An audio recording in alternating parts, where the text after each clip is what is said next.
Second chapter, Shlok 19.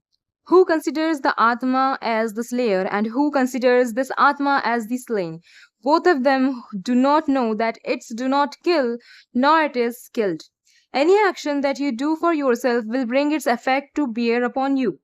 If it is a good action, you will have to take good effect, and if bad, you will have to take the bad effect. But any action that is not done for your own sake, whatever it be, will have no effect on you. But any action that is not done for your own sake, whatever it be, will be, have no effect on you. There is to be found a very expressive sentence in our scriptures embodying this idea. Even if he kills the whole universe or be himself killed, he is neither the killer nor the killed. When he knows that he is not acting for himself at all, therefore, Karma Yoga teaches. Even if he kills the whole universe or be himself killed, he is neither the killer nor the killed when he knows that he is not acting for himself at all.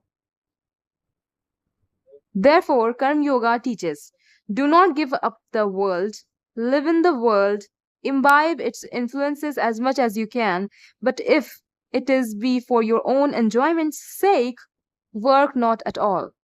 Enjoyment should not be the goal. Shlok 20. This self is never born, nor does it ever die. It is not something that, having been born, it again ceases to be. Unborn, eternal, and everlasting, this ancient one is not killed when the body is killed. Now, freedom is only possible when no external power can exert any influence, produce any change. Freedom is only possible to being who is beyond all conditions, all laws, all bondages of cause and effect. In other words, the unchangeable alone can be free and therefore immortal.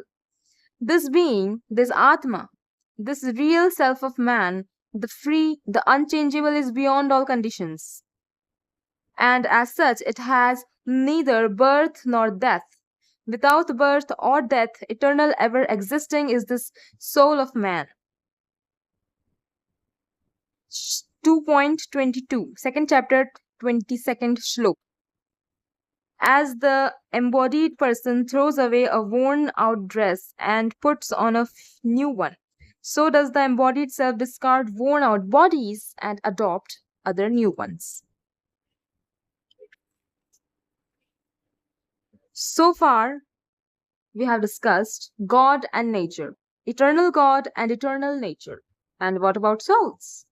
They are also eternal. No souls was ever created, neither the soul die. Nobody can even imagine his own death. The soul is infinite, eternal. How can it die? It changes bodies as a man takes off his old, worn out garments and put on new and fresh ones. Even so, the worn out body is thrown away and a fresh body is taken. There are two sorts of races, the divine and the demonic. The divine think that they are soul and spirit. The demonic think that they are bodies.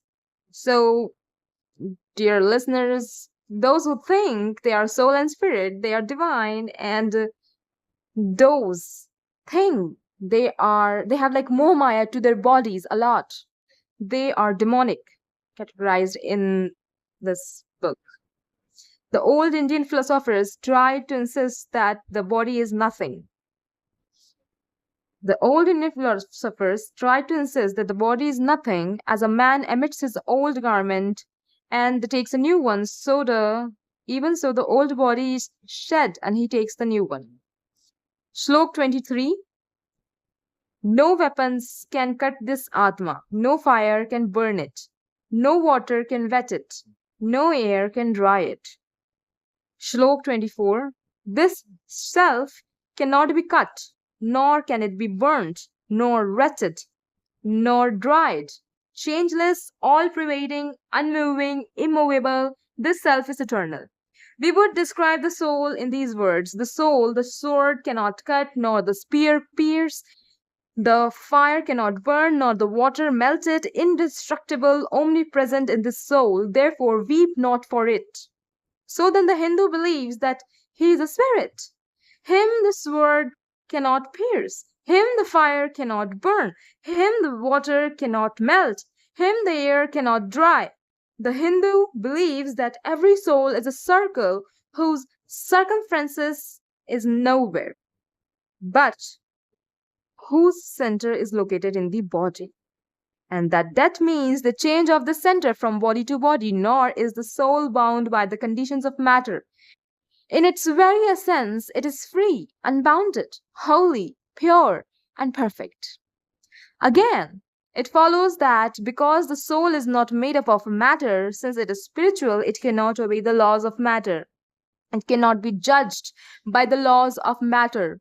It is, therefore, unconquerable, birthless, deathless, and changeless.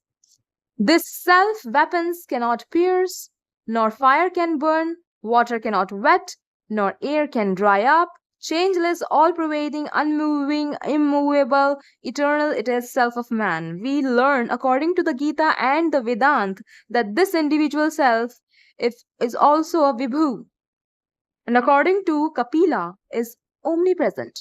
Of course, there are sects in India which hold that the self is Anu, infinitely small. Anu means infinitely small. But what they mean is Anu in is manifestation. Its real nature is Vibhu, that is all pervading.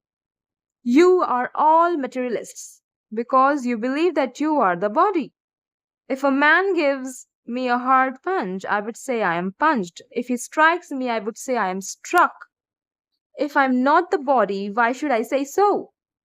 It makes no difference if I say I am the spirit. I am the body just now. I have converted myself into matter. That is why I am to pronounce the body and to go back to what I really am. I am the spirit. The soul no instrument can pierce. No sword can cut asunder.